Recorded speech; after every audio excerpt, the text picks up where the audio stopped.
Remember this? Nakakaiyak na reaction ng SB19 nang first time nilang maranasan ang mag-trending.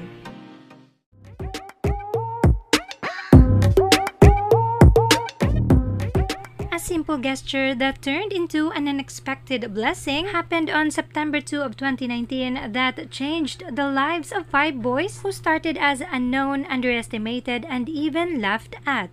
Ito nga ang unang pagkakataon na nag-trending sila at makikita sa video kung gaano sila kasaya.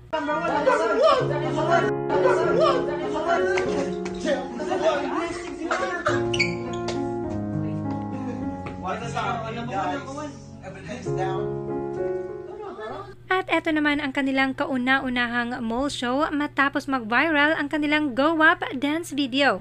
Napakarami nga ang dumalo, sobra pa sa kanilang inasahan.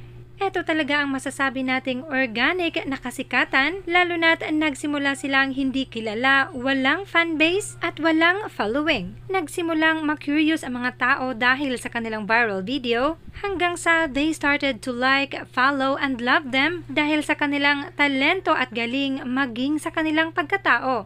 At ngayon nga, hindi lang pag-trending ang tinatamasa ng SB19 ngayon. Natapos nila ang kanilang pagtatag world tour dito sa Pinas, USA at Canada very successfully.